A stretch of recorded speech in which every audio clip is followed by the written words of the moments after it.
depressão é um fenômeno clínico, que vem de dentro para fora, não vem de fora para dentro. Pode acontecer com qualquer um.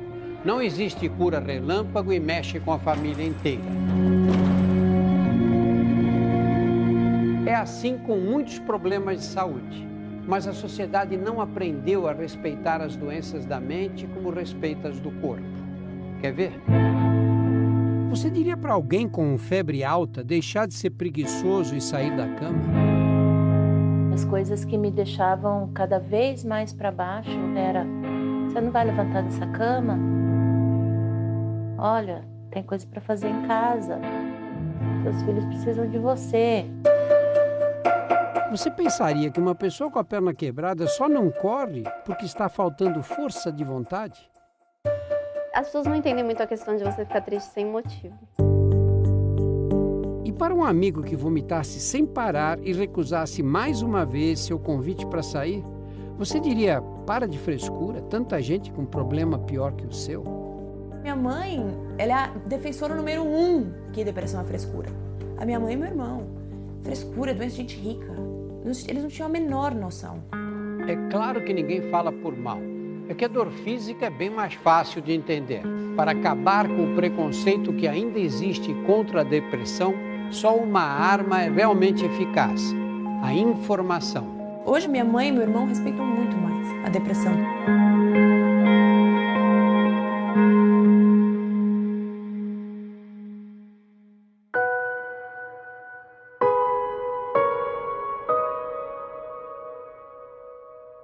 A pior coisa é quando você entra no quarto e tá olhando pro teto. O que o teto tá te dizendo? A doença tá lá, a voz tá lá falando com ela. Então, a dificuldade é essa. É você entender que, não, ela não vai hoje sair do quarto. Gabriele tem 19 anos e desde os 13 convive com crises de depressão. Você simplesmente não vê mais, prazer na vida. Eu ia na aula e começava a chorar, eu não sabia porque eu estava chorando. E acho que isso é angustiante porque você não sabe o motivo. E se você não sabe o motivo, como é que você vai resolver? De cada 5 adolescentes, 1 terá depressão. A incidência é alta. Agora preste atenção. Muitos pais ficam confusos com a doença. Acham que a tristeza e o isolamento são fases passageiras, coisas da idade. Desinteresse por tudo. Tristeza profunda por mais de 2 semanas. Mudanças bruscas no apetite e no rendimento escolar. Autoestima baixa. E o afastamento do convívio com os amigos e os familiares são sinais de alerta. É preciso buscar ajuda. Uma depressão que seja muito leve, esse indivíduo não necessariamente precisa tomar antidepressivo.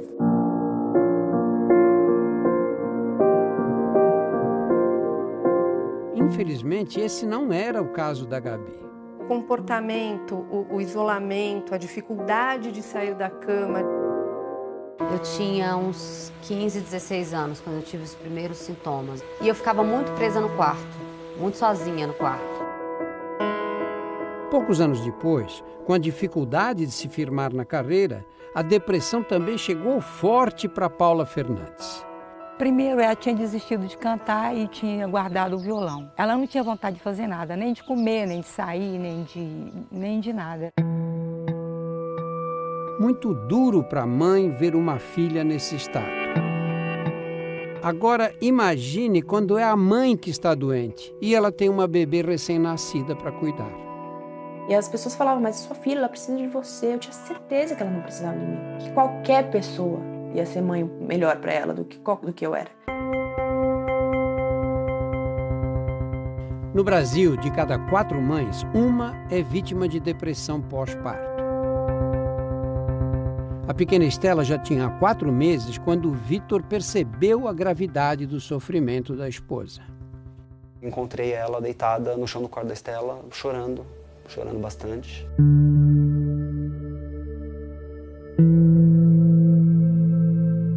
Não é só falando de tristeza, foi falando de não ter mais vontade de viver.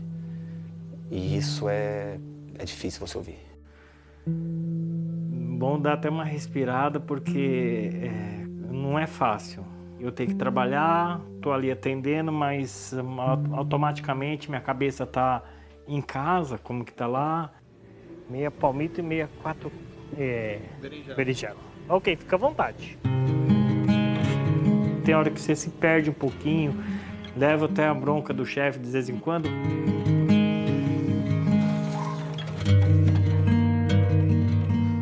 Peterson só conseguiu sossegar depois que levou a mulher para um atendimento psiquiátrico pelo SUS.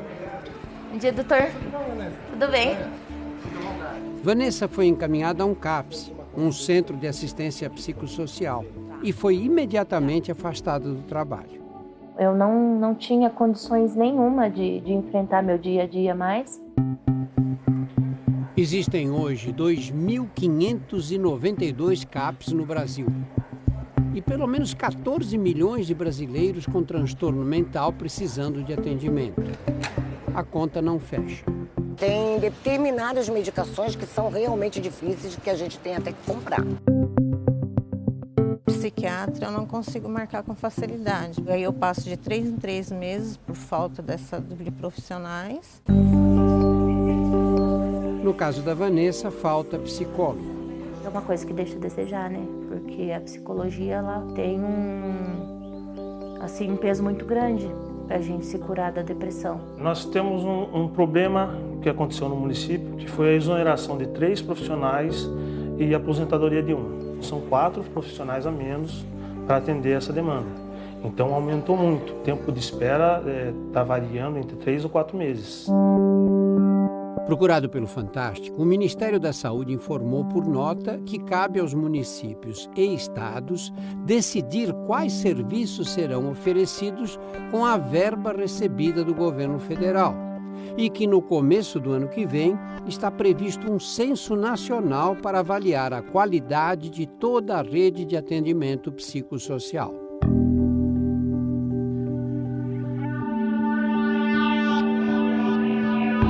Não existe exame de sangue ou de imagem que comprove a depressão.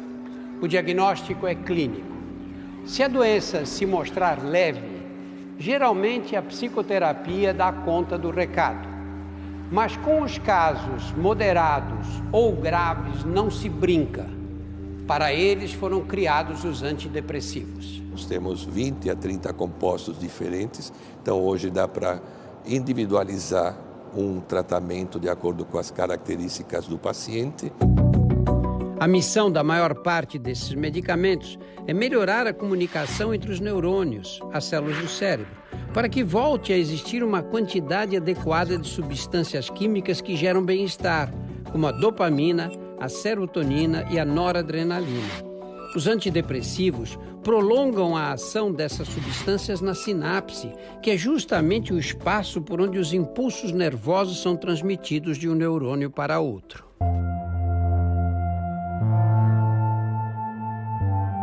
A resposta não é imediata, não é? Como é que costuma ser a ação dessas drogas? É muito importante que o paciente saiba disso. Ele pode demorar algumas semanas até se sentir melhor. Doutor, não é possível. O senhor me deu o remédio errado. E ele falava, esse é o melhor remédio do mercado. Ele vai funcionar. Eu tenho pacientes que não saíam da cama e depois foram dançar o conga. E perguntava à minha mãe o tempo de mãe, vou melhorar? Mãe, vou melhorar? Mãe, por que eu não estou sentindo isso? Os medicamentos do psiquiatra são aqueles que mais têm estigma. É muito comum que o indivíduo tenha o receio de se tornar dependente do remédio e ele diga assim, mas ô Paulo, eu vou ficar prisioneiro desse remédio? O que o remédio vai fazer é exatamente o oposto, ele vai lhe libertar de uma prisão da qual você não consegue sair sozinho.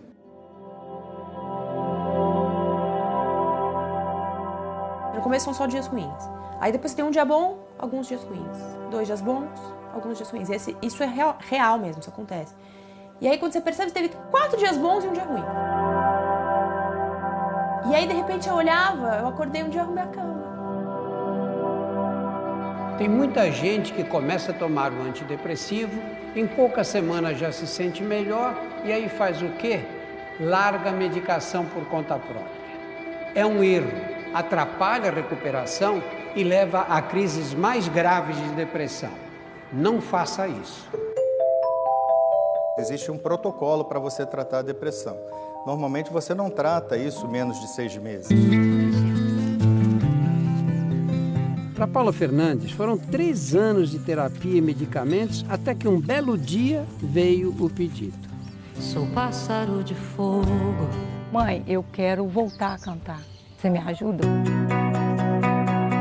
Eu tomo medicamento, eu vou no psicólogo. Fazer alguma atividade física é difícil. E você não quer fazer nada. Mas eu me sinto muito melhor quando eu faço assim a longo prazo. Faz muita diferença. Terapia, remédio, exercício e autoobservação, que é fundamental.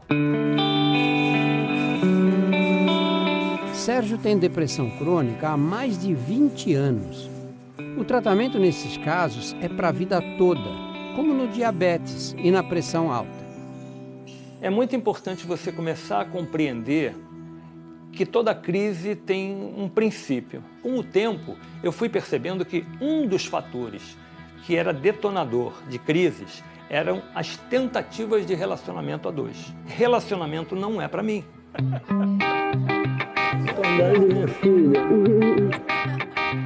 A energia que eu tenho é suficiente para eu ser o pai que eu sou, o amigo que eu sou, o profissional que eu sou. Da ex-mulher, Sérgio descobriu que podia ser um grande amigo. E ele não perde um futebol que termina em chope com o pessoal das antigas. Pelo menos ele me demonstra estar feliz assim. A Gabi teve que trocar de medicação algumas vezes até começar a se sentir bem. Hoje vai animada para a faculdade e a depressão deixou de ser um assunto problema. Mas a vida social, por enquanto, não é a praia dela. Eu gosto de ficar sozinha. Pra mim, assim, estar com muita gente é uma coisa que gasta um pouco da minha energia, assim. Meu grande medo é ela também passar a vida triste. Ela não aproveitar a vida dela. Eu acho que existe um ciclo na vida que é conhecer, aceitar e amar. E começa por você, de você se conhecer, se aceitar e se amar. Quando eu estava no meu pior momento, era como se eu não existisse mais, como se eu tivesse ficado lá para trás. E hoje eu sinto a Vanessa de volta. Isso é muito bom para mim. Depois de 3 meses de licença, Vanessa foi liberada pelo psiquiatra para retornar ao trabalho. Limpa a língua como se fosse um tapete. Uma coisa que eu não sentia há muito tempo mesmo. O prazer de trabalhar. Estou muito feliz de estar onde eu estou. E hoje eu olho pra ela e eu falo, gente, eu sou a melhor mãe do mundo! Do mundo! Eu sou a melhor mãe que existe, não tem coisa melhor pra essa menina do que eu.